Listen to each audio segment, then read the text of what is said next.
Welcome दोस्तों, इस video में बात करेंगे अमीश देवगन और सुधीर चौधरी के बारे में। जैसे कि हम सभी को पता है, जी न्यूज़ के एंकर सुधीर चौधरी और न्यूज़ 18 के एंकर अमीश देवगन जो कि अपनी न्यूज़ चैनल से काफ़ी फर्जी खबरें चलाते हुए दिखाई दिए हैं, लेकिन उनके ऊपर इस वक्त कोई भी कार्रवाई नहीं हुई थी। लेकिन वहीं कल की खबर के मुताबिक अमीश देवगन और न्यूज़ 18 के ऊपर केस दर्ज किया गया है कुलरा मुंबई की तरफ से। जैसे कि हमने पहले ही बताया था कि अमीश देवगन ने आर पार न्यूज़ के बीच में एक कम्युनल एंगल डालने की कोशिश करी थी।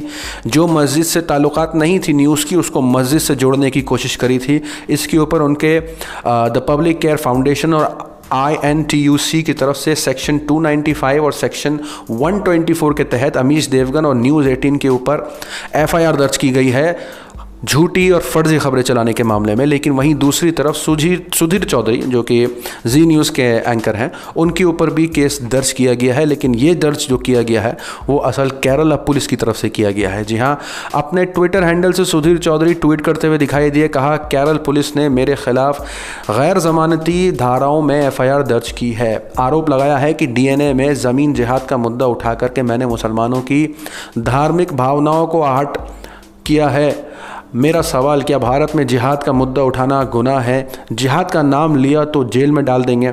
असल उनका ये ट्वीट ये साबित करता है कि वो इस वक्त अपनी जो उन्होंने ज़मीन जिहाद के नाम पे जो उन्होंने DNA चलाया था 11 मार्च 2020 को, उस पूरी के पूरे एपिसोड में अगर आप देखेंगे तो उन्होंने जिहाद को अलग अलग कैटेगराइज में कर दिया था। कहीं कट्टर जिहाद, कहीं वैचारिक जिहाद, कहीं लव जिहाद, तो कहीं ज़मीन जिहाद, कहीं पीड़ित जिहाद। तो इतने जिहाद के कैटेगराइज कर दिए थे उन्होंने, जितना आज के मुसलमान को भी नहीं पता इतने कैटेगराइज भी होते हैं जिहाद में। मुसलमान को सिर्फ इतना ही पता है कि एक जिहाद होता है जो नफ्स से लड़ा जाता है और एक जिहाद होता है जंग में लड़ा जाता है। इन्होंने हर तरफ से इसको जिहाद का नाम दे करके, इसकी दलील ये खुद भी नहीं दे सकते इनको ये कहाँ से पता चला है। इन्होंने ये एपिसोड चलाया 11 मार्च 2020 को और हिंदू भाई बहनों के जहन में ये बात डालने की कोशिश करी कि आपके पड़ोसी जो मुसलमान अगर हैं तो वो इस वक्त जिहाद कर रहे हैं, या तो अपने आप को पीड़ित बताते हुए जिहाद करते हैं, तो जब पीड़ित नहीं रहते ताकतवर हो जाते हैं तो फिर आपको दबा के जिहाद करते हैं। तो इन्होंने अपनी एपिसोड में ये सब बातें करी थी।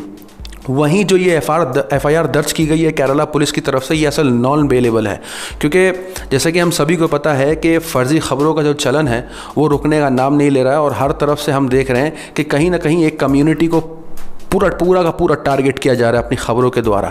तो ये इस वक्त की सबसे बड़ी खबर है कि अमीश देवगन और सुधीर चौधरी दोनों के ऊपर ये केस दर्ज किया जा चुका है। और अगर ख़बरों की और बात करूं तो इस वक्त गल्फ़ न्यूज़ ने भी बहुत बड़े बड़े आर्टिकल्स लिखे हैं। अपने आर्टिकल्स में गल्फ़ न्यूज़ ने इन्हीं की न्यूज़ के बारे में बातें करी हैं, क्योंकि मीडिया एक तरफा हो करके टारगेट कर रहा है और हर खबर एक मज़हब के ख़िलाफ़ चलाने की कोशिश कर रहा है। तो इनके ऊपर जो ये धाराएँ लगाई गई हैं अमीश देवगन के ऊपर और सुधीर चौधरी के ऊपर, तो ये इस वक्त ज़रूरी भी था, क्योंकि कहीं ना कहीं फ़र्ज़ी ख़बरों को रुकना है और ये नफ़रत भरी ख़बरों को रोकना बहुत ज़रूरी है। ख़बरों के बारे में अपनी राय हमें कमेंट में ज़रूर बताएं। मिलते हैं आपसे अगली वीडियो में, तब तक के लिए अपना ख्याल रखें।